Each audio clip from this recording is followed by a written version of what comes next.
Jesus came out and went, as was his custom, to the Mount of Olives, and the disciples followed him. When he reached the place, he said to them,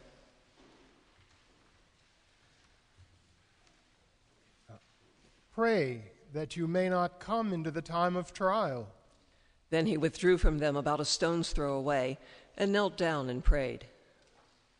"Father, if you are willing, remove this cup from me.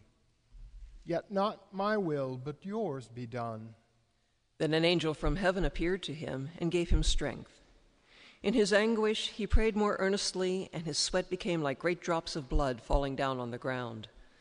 When he got up from prayer, he went to the disciples and found them sleeping because of grief. And he said to them, "Why are you sleeping? Get up and pray that you may not come to this time of trial." While he was still speaking, suddenly a crowd came, and the one called Judas, one of the 12, was leading them. He approached Jesus to kiss him, but Jesus said to him, "Judas, is it with a kiss that you are betraying the Son of Man?" When those who were around him saw what was coming, they asked, and one of them struck the slave of the high priest and cut off his right ear. But Jesus said to them, "No more of this." And he touched the ear and healed him. Then Jesus said to the chief priests, the officers of the temple police, and the elders who had come for him, "Have you come out with swords and clubs, as if I were a bandit?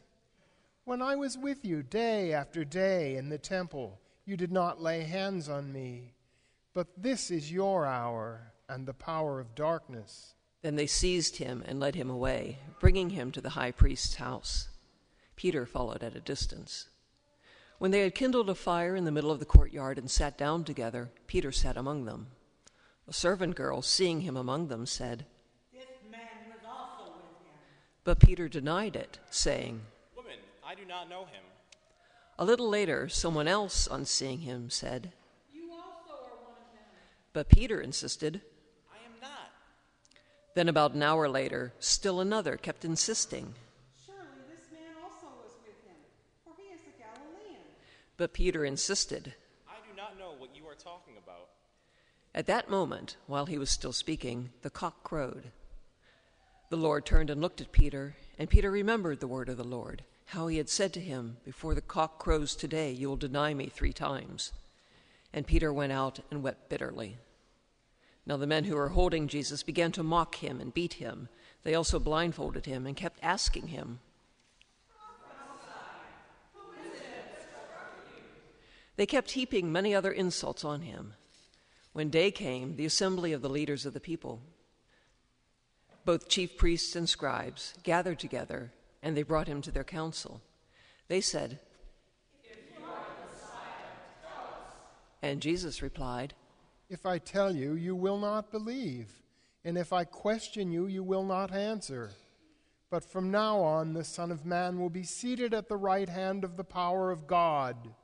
All of them asked him, "Are you then the Son of God?" Jesus responded, "You say that I am." Then they said, "What further testimony do we need? We have heard it ourselves from his own lips." Then the assembly rose as a body and brought Jesus before Pilate. They began to accuse him, saying, "We found this man perverting our nation, forbidding us to pay taxes to the emperor, and saying that he himself is the Messiah, a king." Then Pilate asked him, "Are you the king of the Jews?" Jesus answered, "You say so." Then Pilate said to the chief priests and the crowds, "I find no basis for an accusation against this man." But they were insistent and said, "He stirs up the people by teaching throughout all Judea, from Galilee where he began, even to this place." When Pilate heard this, he asked whether the man was a Galilean. And when he learned that he was under Herod's jurisdiction, he sent him off to Herod, who was himself in Jerusalem at the time.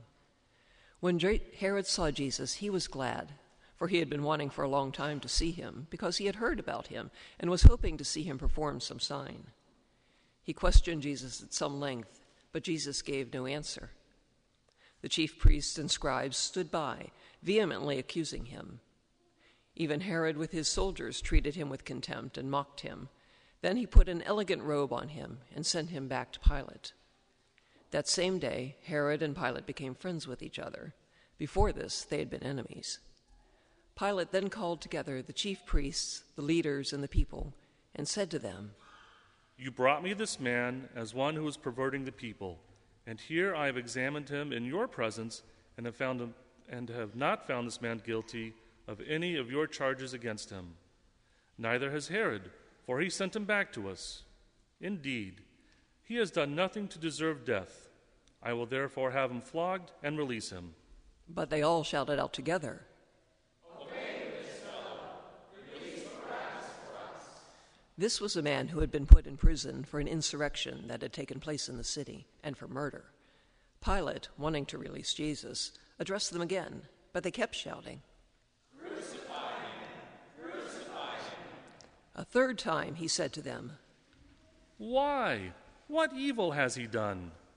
I have found in him no ground for the sentence of death. I will therefore have him flogged and then release him." But they kept urgently demanding with loud shouts that he should be crucified, and their voices prevailed. So Pilate gave his verdict that their demands should be granted. He released the man they asked for, the one who had been put in prison for insurrection and murder, and he handed Jesus over as they wished. As they led him away, they seized a man, Simon of Cyrene, who was coming from the country, and they laid the cross on him and made him carry it behind Jesus. A great number of the people followed him, and among them were women who were beating their breasts and wailing for him. But Jesus turned to them and said, Daughters of Jerusalem, do not weep for me, but weep for yourselves and for your children. For the days are surely coming when they say, Blessed are the barren and the wombs that never bore and the breasts that never nursed. Then they will begin to say to the mountain, Fall on us, and to the hills, Cover us. For as they do this when the wood is green, what will happen when it is dry? 2 others also, who were criminals, were led away to be put to death with him.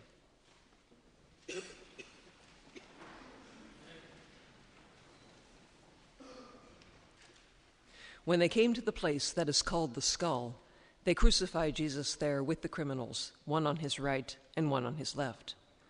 Then Jesus said, Father, forgive them, for they do not know what they are doing.